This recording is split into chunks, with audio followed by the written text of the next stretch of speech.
Welcome back to the Moms Like Me podcast, powered by Support Now.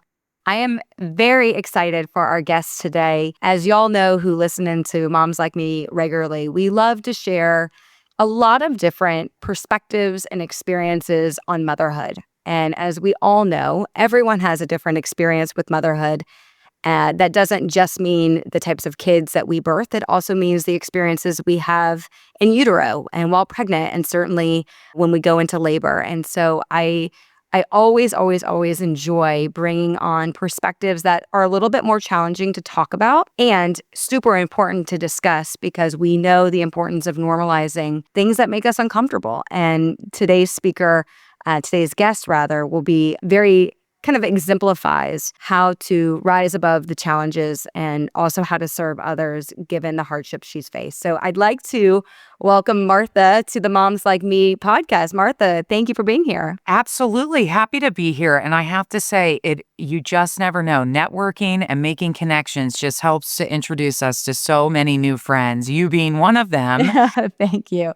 I agree. And you know what I believe? Good people know good people. And so this is the first of many, hopefully heartfelt and thoughtful conversations that lead to helping more moms like us. So Martha, for people that don't know you and your story, I'd love for you to share a little bit more about kind of what brought us together here. Yes. Well, my name's Martha Sharkey. I'm the founder and CEO of Today is a Good Day. We are a nonprofit based out of the Philadelphia region in Pennsylvania, supporting families who experience the neonatal intensive care unit. Our family founded this organization after our personal experience through the NICU back in 2010.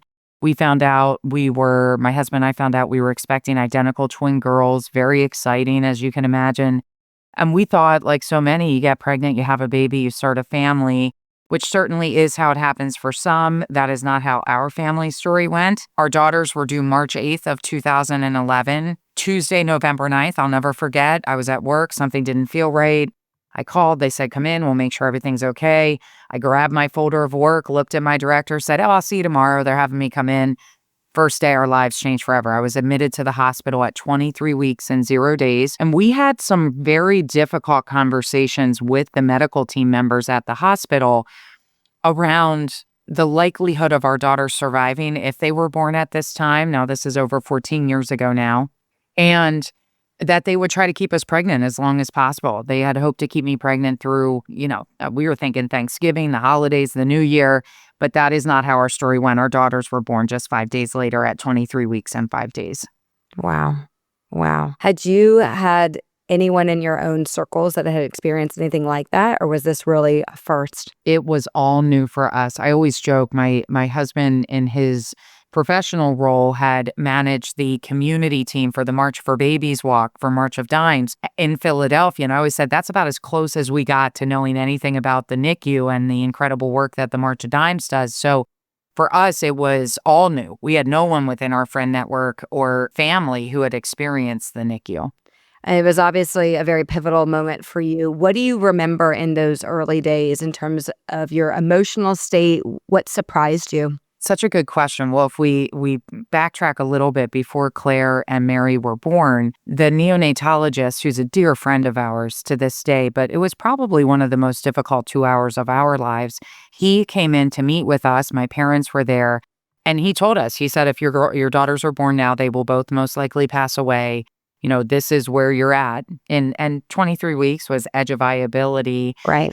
14 years ago, it's still very, very premature, but we met with him. He walked out of the hospital room, and I will never forget, my husband was sitting next to the bed, and he looked at me and he said, we will leave here with 2, 1, or none, and we are going to be okay whichever path is chosen for us.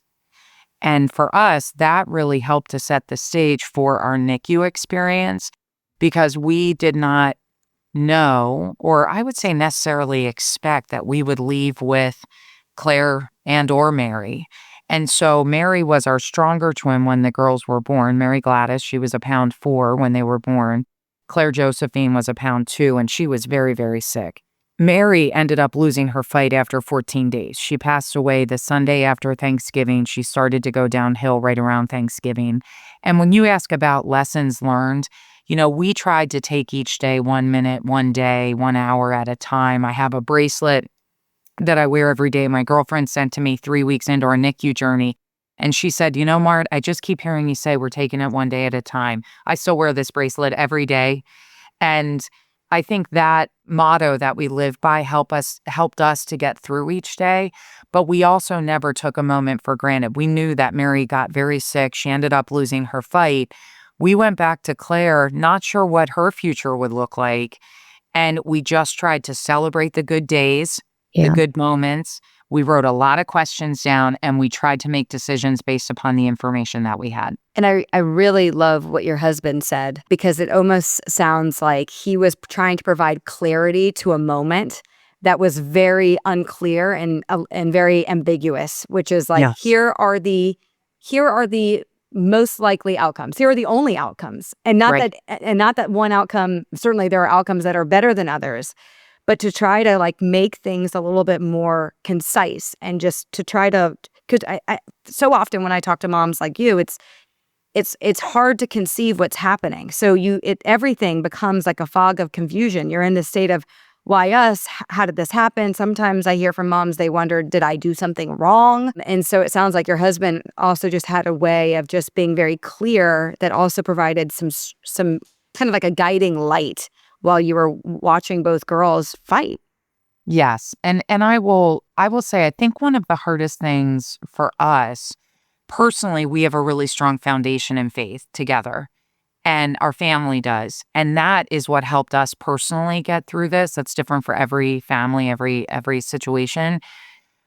But for us, it was really hard trying to navigate that line where we felt like we were, how do you not play God here, right? Is how we Yeah. kind of looked at it. And so when I mentioned about making the best decisions you could based upon the information that you had, that was all we had. And talking to a minister that I had grown up with, we said, how do we make these choices? They're throwing all these questions and all these decisions and all these medical things at us. Like, how do we process all of this? And I just remember him saying, you're making the best decisions you can based upon the information you have for the best outcome for your daughters. Yep. Yep. I love that. Mhm. Martha, what do you remember in terms of the community support that you got? Did people know how to support you? Were they reluctant to support you? What was your experience with your community? Well, that is such a key for families, I think. And I was very blessed that I worked at the Franklin Institute Science Museum at the time, Ben Franklin National Memorial in Philadelphia. We had meals coming to our home for about 3 months after the girls were born from every single person at the Franklin Institute. A dear friend lived close by, and he would drop them off. My mother basically was living with us at the time. My poor dad was on his own at home in Lancaster. And she would say, thank you very much, Noel, and close the door, and then he'd be back. So we had a wonderful community there. I think community is one thing. Community who understands is a completely separate subject, right? And that's what I think so many NICU families navigate through, because they don't have a community of family and friends who really understand what they're going through. And what we hear from families that we connect with, families are saying, well, when's the baby coming home? Well, how are you doing? Or you're getting so much sleep, the baby's in the NICU, and all these different comments that can be hurtful. And as you're going through it, you don't know how to respond. Starting today is a good day. A big key of that was creating this community of families who understood what each other was going through and being able to support them. We remember in our NICU journey early on, our Claire and Mary were born. Mary started to go downhill. She got very sick, passed away. About a week and a half later, another family who was in the NICU with us, they had twins as well, born just a couple days after Claire and Mary. Their daughter passed away. Mm. They saw the day that Mary had died. We saw the day that their daughter had died. We became the best of friends and connected with one another. They're a couple we never would have met otherwise in our lives. Mm. Our girls are soul sisters for life, our surviving twins. They graduated a day apart from the NICU. And that friendship helped us to get through so many difficult times and difficult moments. So we encourage that, to say hello, to meet other families in the NICU, because while every story's different, they at least are in the same spot as you and they understand. That story gave me chills. Wow. That's terrific. I mean, what a beautiful example of community, like unknown community, because when you're Nice. willing to be vulnerable and allow other people into your hardship, even strangers can walk alongside you and help you in that journey. I think that is such a I mean, it's tragic, of course, in ways, and beautiful in others. Like most of life, there Yes. is a interesting balance. Martha, how challenging mentally, and maybe beyond mentally, was it for you to try to have children again after that experience of being in the NICU and losing a daughter? That is a really great question, Jordan. I would say it is difficult to think about going on that path again. For us, we took some time. Claire came home from the NICU after 3.5 months. We worked really hard to help her feel successful. She was in early intervention for her first 3 years. Anytime we saw an issue, we would call early intervention. She was a frequent flyer post early intervention at our local outpatient children's services. So we worked really hard. It was 4.5 years later that we welcomed Martha Rose. She was born full term. There were some scary moments during my pregnancy journey with her. We worked with the team to make sure that I took all the steps necessary to make sure that I stayed pregnant. They're not sure why I went into preterm labor early on Yeah. with Claire and Mary. However, with Martha Rose, worked with our medical team. And there were a couple moments, actually right around 23 weeks. I'll never forget this. I believe I fell out on the driveway. I'm trying to think back. This is over 9 years ago. I fell on the driveway on a piece of ice, went down on my knee, went into the hospital, or something didn't feel right. And it was right around the 23-week mark. Hmm. Happened to be. And the nurse who took care of me said, we see this with someone who delivers early and then has another baby. She said, it was kind of along the lines of, I'm not surprised you're here at this time. And I didn't even think about it, but ended up being fine. Martha Rose was full term, came home after 3 days. Our favorite story with that was one of the neonatologists who wasn't there with us at the beginning, but did start there and is a wonderful supporter of our organization and great volunteer. She was in the OR when Martha Rose was born, and my husband recalls it being like Simba from The Lion King, that she held Martha Rose up and said, "This child is not going to the NICU," which was that's our story to share with Rose. So that was good, and that was just a whole different experience. Yeah. But it can happen, Well, and I think I want to go back to what you just said. It was almost like your body or something in the world said, we're going to double check on this baby. We're going to double check yeah, on you. In some ways, I wonder if that was Mary's way of saying everything's going to be okay this time. yeah, may have been, Just like a little God wink. Wow, that is interesting though. I've never heard a story like that, and it's just kind of interesting. They say in grief the body remembers, and so Mhm. I wonder if that was in a way like a symbol of your body remembering those moments from that first Could have been, pregnancy.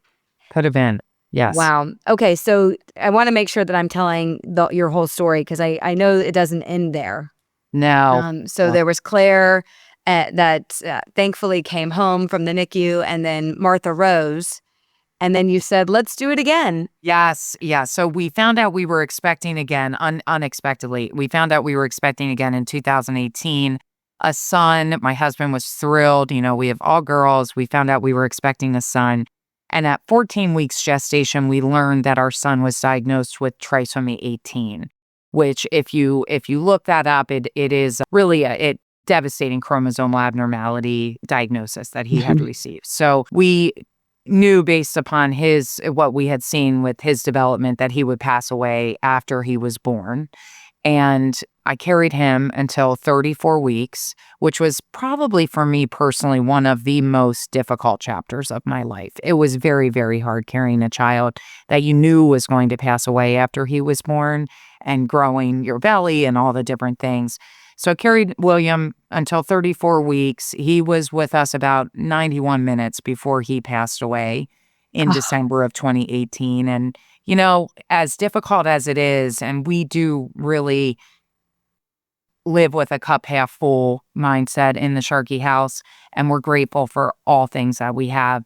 And that day, as sad as it was knowing that he was going to pass away, was a day filled with a lot of laughter and joy. The team at the hospital had worked with us to create the birth plan, to create memories that we wanted with William. And our whole family was there to meet him, to hold him. The girls dressed him. They loved him. They read books to him. They sang happy birthday to him. So many different wonderful memories that we had. And I still remember, we have this in our living room, the one neonatologist who worked with us, she had brought in one of the plaster casts so that Paul could, when I was recovering, Paul would hold William to get his little feet in the plaster cast. And we were in a room that is a lost room. So it has some extra space and a curtain, and you can do memory making and things. And the nurse and the doc, they were laughing so hard behind this curtain, Jordan. And I'm out on the bed. I'm so sick after the C-section, just recovering. And I hear them laughing so hard.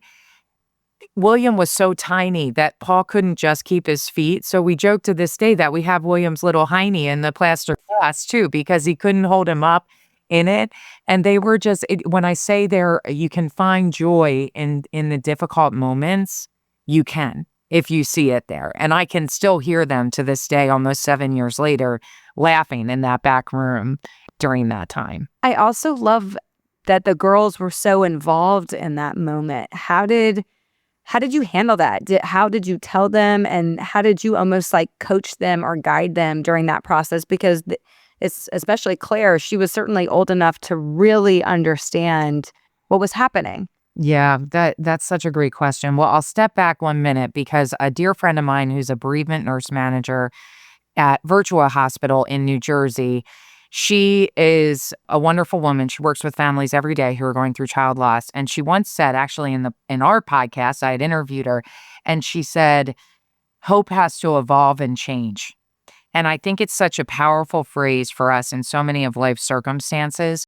But for us, when we found out that I was pregnant with William, at the beginning, I thought a lot of times trisomy 18 babies will pass away in utero based upon complications and things. And at the beginning, I thought, oh gosh, this would be so simple. Maybe he'll pass away. We haven't told the girls yet I'm pregnant. And in the back of my head, knowing the work and having founded Today is a Good Day and working with families, I went, no, we're going to get this full experience of everything. I just knew it. I had my gut reaction that that's what was going to happen. But as time went on, that hope really evolved and changed. And as we told the girls that I was pregnant, that William was not going to be with us after he was born, that he was going to go be with Mary, that hope changed to being able to get me all choked up today, Jordan. Sorry. Getting us to be able to spend some time with him after he was born was what our hope was. And we had talked to them. We knew that he had a double cleft lip. So we showed pictures to the girls so that they could see what he might look like, that he would not look like they looked when they were born. We also took them to Build-A-Bear, and we got them bears with his heartbeat in that I had taken when I was at one of my weekly checkups I had to go to. And they were there. They walked right in. The joy on Claire's face, in particular, in one photo that we have, sums up the whole day. I think it's so powerful to let make me choke up, to let your girls have that experience. You know, I often say that you can't appreciate life without understanding death. And while it's so hard as children to be faced with that, and of course we want to protect our children and all of those things, it's such a gift that you gave them to experience that, not to scare them, but rather to allow them to understand life and the fragility of it and the beauty of it and the blessing of it and the miracle that it is. And I can't help but smile thinking that it was a blessing for you to have him because they got to meet their brother. They did. And then he really becomes a part of, he was and is a part of your family because they got to experience him in a way that perhaps they wouldn't have had he passed, earlier on. Yep. And that's where finding the gratitude in each moment. We are grateful that a lot of families do not have that opportunity, and we are very grateful that we had that opportunity. So I think it is finding the gratitude with it. So Martha, despite all of that, I mean, truly, what a roller coaster that you've been on, that you and Paul have been on, by the way. I'm sure he's had his own journey and navigating the grief of all of it. You created Today is a Good Day. For Yes. those that aren't familiar with the great work that you all do, tell me more about when you stood up Today is a Good Day and the services that you all provide to families. Thank you so much. Well, we saw this gap in care. We had done some volunteer work at the beginning after the girls came home from the NICU, and then officially founded the organization in 2014. So we're just heading into our next decade this year, which is exciting. We started, the mission has really evolved over the years. Obviously, we had a premature birth experience, and that's what we were originally focused on. And we've expanded the mission. We wanted to make sure that we were serving all families who have experienced the NICU, full-term babies, premature babies, all different journeys that families have. Our programs include care packages. We have breast milk coolers, milestone shirts. And a big part of what we're aimed to do is to help families feel as though they are a part of the care team. They are advocates for their children. In the NICU, we have an advocacy checklist. We have a brand new NICU family advocate program within our hospital partners, many of our hospital partners here in the Philadelphia region. But we also have virtual groups, and all of that is available at todayisagoodday.org to learn more about what is available. It's amazing. And how many families do you feel like you all have reached since 2014? I want you to Goodness. brag on yourself. No. Well, we have delivered over 16,000 care packages. We're probably getting close to 17,000 now. We have provided over $300,000 in vital needs support funding, which is funding that's provided to families through our hospital partners, but then also through an individual food and fuel fund that we have for families, and hosted hundreds of in-person and virtual support groups. So just always striving to find new and innovative ways that we can connect with families. And I did want to add in, the Trisomy 18 experience we went through with our son, William, and what you all do with the support now and helping to connect families with resources is so important. But what can be helpful for families that are going through difficult times is really researching those groups that can be helpful for you. So for me, when we were going through premature birth, I didn't really know where to look. I didn't think about specific Facebook groups, and sometimes Facebook groups can be overwhelming because of the number of people in them. But look for the foundations. Look for the support that is out there. The Trisomy 18 Foundation and the group that they had online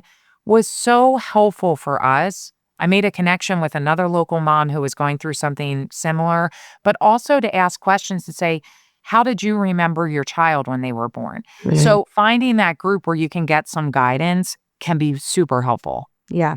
No, I agree. I think that it can be so paralyzing for families when you get a diagnosis. If you get a diagnosis in utero and and then are anticipating, and almost every person I talk to say that finding like-minded families that know the fears, the panic, all of the emotions that come with that, it's really hard to replace, because despite your best friends, your neighbors, your parents, everyone that wants to love and empathize, they can't.